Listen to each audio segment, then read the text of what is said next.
Hello friends, health insurance सही.com की तरफ से मैं सुमित भंडारी आपका स्वागत करता हूं। बहुत बहुत शुक्रिया इस वीडियो को देखने के लिए। आज का हमारा टॉपिक है ये हेल्थ इंश्योरेंस के प्रीमियम एक्चुअल में पिछले 10 सालों में इतने इंक्रीज क्यों हो रहे हैं।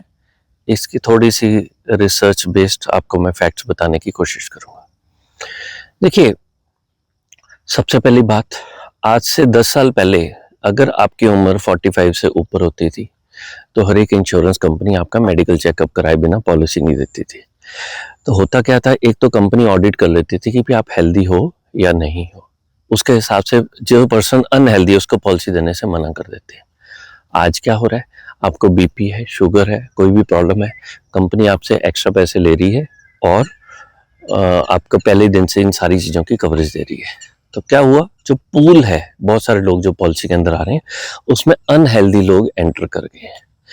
उनसे पैसा लिया गया जो लोग इनएलिजिबल थे हेल्थ इंश्योरेंस के लिए, उनकी आपने पॉलिसी कर दी इंश्योरेंस कंपनी ने आज की डेट में, और उनके क्लेम भी आएंगे क्योंकि वो पहले से बीमार हैं।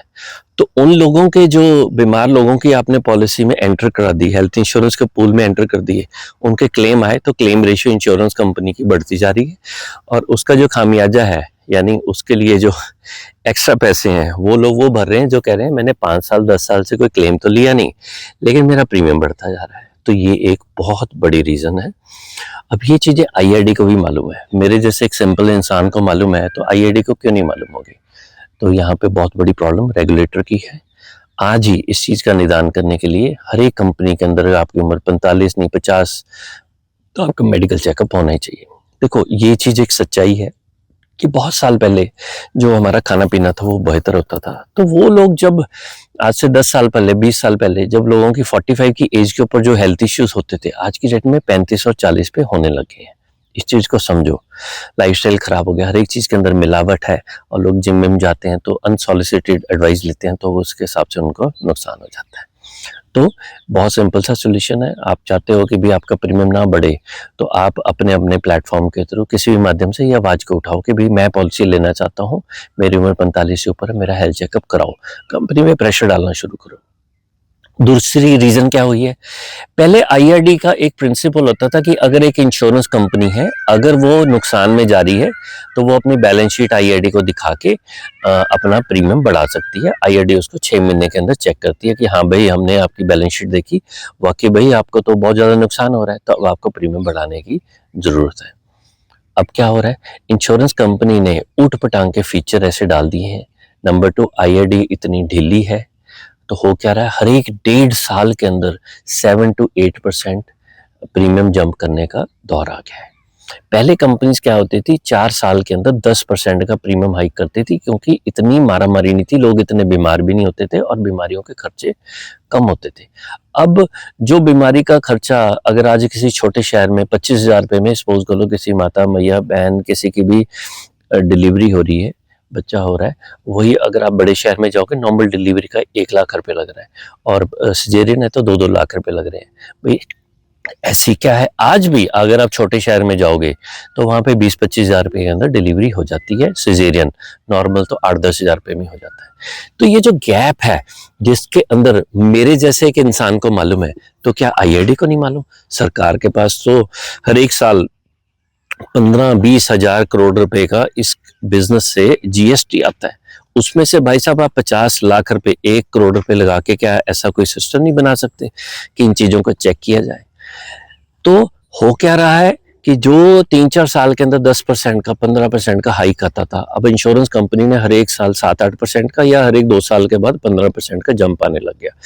ये जंप 15% नहीं है, ये सिंपल इंटरेस्ट नहीं होता, इसके अंदर कंपाउंड इंटरेस्ट है। आपका 10,000 रुपये का प्रीमियम 15% बढ़ के 15,000 हो गया 2 साल के बाद, 1.5 साल के बाद, तो 2 साल के बाद फिर अगर प्रीमियम का हाइक आता है तो वो 10,000 रुपये का जो प्रीमियम बढ़ के 11,500 हो गया था, अब वो जो 15% का जंप है वो 10,000 रुपये पे नहीं हो रहा, वो 11,500 के ऊपर हो रहा है। ठीक है, तो ये जो CAGR होता है या कंपाउंड इंटरेस्ट होता है, लोगों को लगता है कि भाई नहीं कोई बात नहीं, महंगाई है। अरे भाई, इतनी महंगाई नहीं है, मेडिकल फैसिलिटीज इंप्रूव हो चुकी हैं। जब किसी भी बिजनेस के अंदर, इस चीज को समझो, जब किसी चीज की डिमांड ज्यादा होती है तो और मैन्युफैक्चरर्स ज़्यादा होते हैं। आप देखो इंडिया के अंदर आज जो मेडिकल फार्मा कंपनीज वो एक्सपोर्ट कर रही हैं बहुत सारा। तो ऐसा क्या हो गया, जो दवाई जेनरिक मेडिसिन आ चुकी हैं। तो अगर कोई ईमानदारी से इस चीज़ को सर्च करे कि ठीक है हॉस्पिटल के जो डॉक्टर हैं नर्सिस हैं उनके खर्चे बड़े होंगे, ठीक है, लेकिन दवाइयाँ इतनी महंगी नहीं हुई हैं। दवाइयों में कौन सा ऐसा महंगा चीज़ें आ गई, मैक्सिमम चीज़ें बाहर से आप लेके इंडिया के अंदर प्रोसेस ही कर रहे हो, एपीआई चाइना से आ रहा है। ठीक है, तो अगर कोई जेन्युइनली इस चीज़ के अंदर भारत सरकार चाहे तो इसको एनालिसिस करके बड़े आराम से इस चीज़ को सेटअप कर सकती है कि भाई नहीं, महंगाई एक्चुअल में इतनी नहीं है।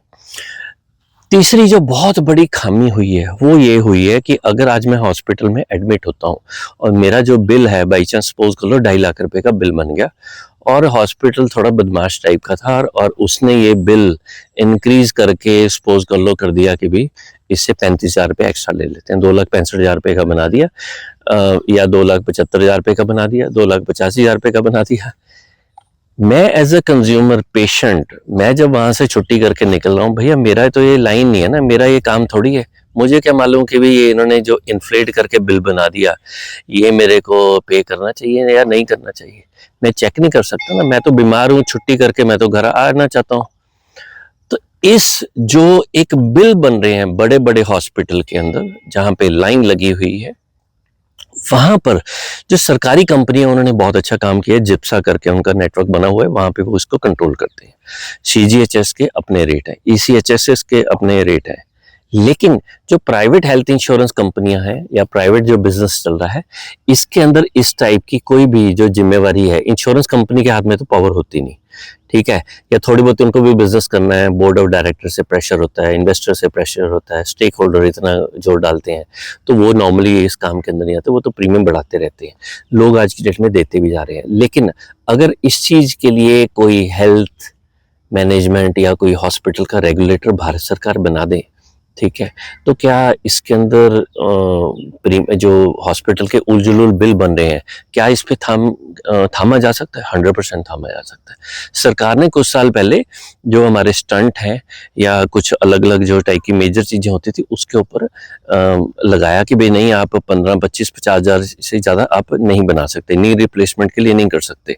तो एक बंदे का जो बिल 3 लाख रुपए का बनता था उसको सरकार ने कंट्रोल किया कि भाई आप इसके लिए 1.5 लाख रुपए का स्टंट मत चार्ज करो, आप 40,000 से ऊपर नहीं चार्ज कर सकते। तो हॉस्पिटल ने क्या किया, ठीक है हम 40,000 रुपए का स्टंट डालेंगे, लेकिन उन्होंने बाकी खर्चे बना के आज वो बिल आज भी 3 के 3.5 4 लाख रुपए का बन रहा है। तो जो सरकार रूल बनाती है उसकी प्रॉपर इम्प्लीमेंटेशन नहीं होती।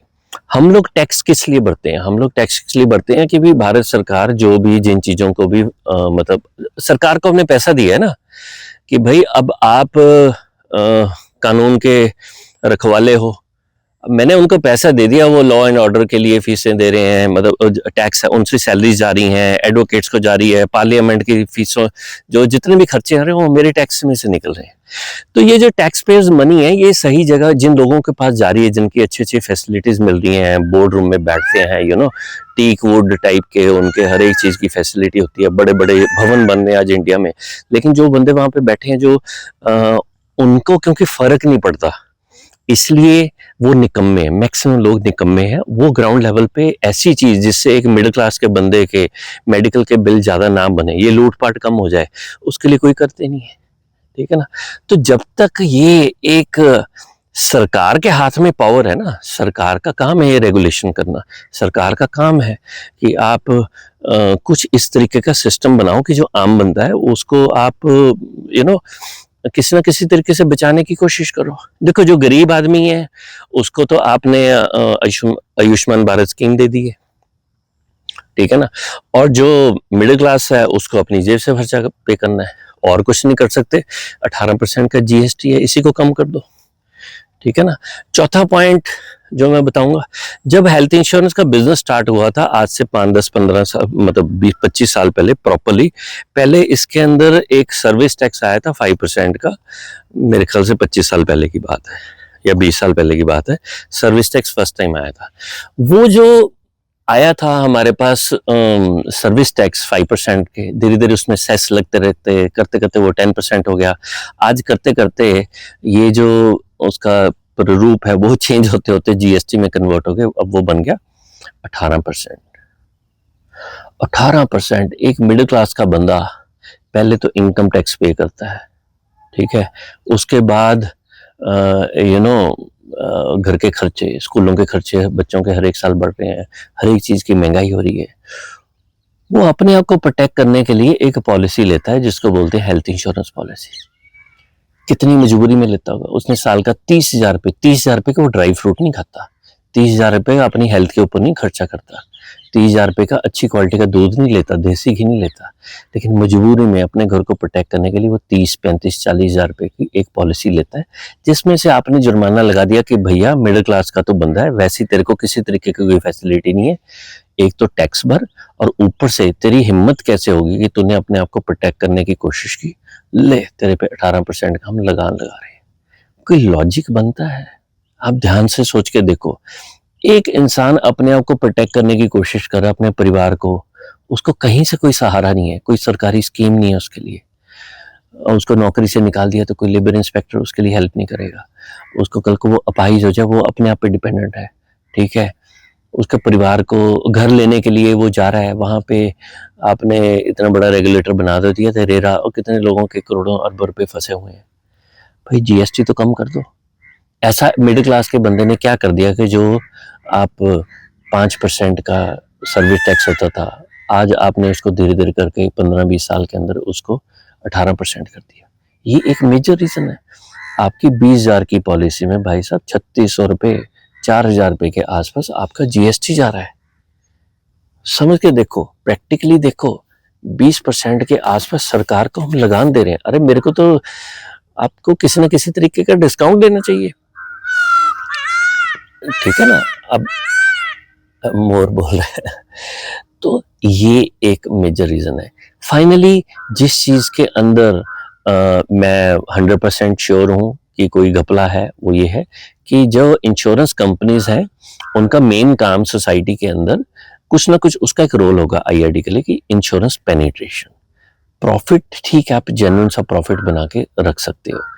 आईआरडीए ने सभी इंश्योरेंस कंपनियों को एक तरीके से छूट दे दी है, तुम्हारा जब मन करे तुम प्रीमियम बढ़ा लो, और ये एक्चुअल में हो रहा है, और सारी की सारी इंश्योरेंस कंपनियां अच्छे खासे प्रॉफिट में है। मैं आपको एक एग्जांपल देता हूँ, जो एक हॉस्पिटल होता है या जो एक स्कूल होता है, वो एक ऐसी जगह के ऊपर ट्रस्ट के माध्यम से ही बना सकते हो, वो नो प्रॉफिट नो लॉस दोनों चीजें होती हैं। हॉस्पिटल से आप बहुत ज्यादा पैसा नहीं कमा सकते अगर आप सरकारी जमीन के ऊपर बनाते हो, सरकार की अलॉटेड जमीन के ऊपर प्राइम जगह के ऊपर लेते हैं, ऐसे स्कूल होते हैं। स्कूलों को ये ट्रस्ट होते हैं, बड़े बड़े स्कूल अपनी फीसें बढ़ाते रहते हैं, और इन्होंने जो जगह ली होती है, सरकारी जो अलॉटेड जगह होती है वहाँ पे ली होती है, और वहाँ पे ये ट्रस्ट बनाते हैं कि भाई हम इससे प्रॉफिट नहीं बनाएंगे ज़्यादा, अगर लॉस में जा रहे हैं तब हम फीस बढ़ाएंगे। पर आप देखो मैक्सिमम प्राइवेट स्कूलों के अंदर धाम धाम करके फीस बढ़ रही है, ठीक है, देयर इज नो कंट्रोल। और वैसे ही आज इंश्योरेंस कंपनियों का जो अगर एक्चुअल में इनका आईआरडी ने ये अलाउ किया कि आप अनलिमिटेड प्रॉफिट बनाओ, तो फिर रेगुलेटर का काम क्या हो गया। आज इंश्योरेंस कंपनी शो कर रही है मेरा 250 करोड़ का प्रॉफिट है, लेकिन महंगाई होगी है, इन्फ्लेशन की वजह से हम आपका प्रीमियम बढ़ा रहे हैं। अरे भैया, हर एक 1.5-2 साल में आप प्रीमियम बढ़ाने लगे, आईपीओ आपने लॉन्च कर दिया, प्रीमियम स्पीड से आप बढ़ा रहे हो, क्या उसकी कोई जस्टिफिकेशन है, कोई रूल बनाया आईआरडी ने, क्या आरटीआई के थ्रू हम निकलवाएं उसको कि भाई आपका रूल क्या है। इंश्योरेंस कंपनियां क्या मनमाने तरीके से अगर अपने प्रीमियम बढ़ा रही हैं, 4 साल के अंदर इंश्योरेंस कंपनी के प्रीमियम डबल हो गए कोविड के बाद, तो क्या फिर रेगुलेटर बनाया क्यों हुआ है, और are you in partner with them, बहुत बड़ा क्वेश्चन मार्क है। तो रेगुलेटर है, सरकार हमारी निकम्मी है, इन चीज़ों के ऊपर काम नहीं कर रही, इस वजह से ये प्रीमियम बढ़ते जा रहे हैं। रिसेशन ऑलरेडी चल रहा है, आईटी के ऊपर ऑलरेडी बहुत बड़ी मार एआई की आ चुकी है, नौकरियां नहीं मिल नहीं रही हैं, और जो मिडिल क्लास के लोग हैं, जो बच्चों को आप पढ़ा रहे हो ना कि भी 5 साल के बाद 10 साल के बाद बच्चों को डिग्री मिलेगी, कोई नौकरियां वोकरियां नहीं मिलने आने वाले टाइम में, सबको अपने हाथ के काम करने पड़ेंगे, ठीक है। तो इस गलतफहमी में रह रहे हो, लेकिन अगर अपनी आवाज़ नहीं उठाओगे, किसी प्लेटफॉर्म के ऊपर आप बात नहीं करोगे, तो सरकार का तो सिंपल सा काम है ना, अगर कोई शोर ही नहीं मचा रहा तो वो चेंज क्यों लेके आएगी, रिफॉर्म क्यों लेके आएगी। मिडिल क्लास का बंदा तो सड़कों पे भी नहीं आ सकता, उसको रोजी रोटी देखनी है, घर के खर्चे चलाने हैं, ठीक है। तो ये सारी मेन बेसिक रीजंस है। महंगाई कुछ नहीं है, सारा हमारा जो हेल्थ इंश्योरेंस का बिजनेस है ये टोटली एक तरीके से करप्ट हुआ है।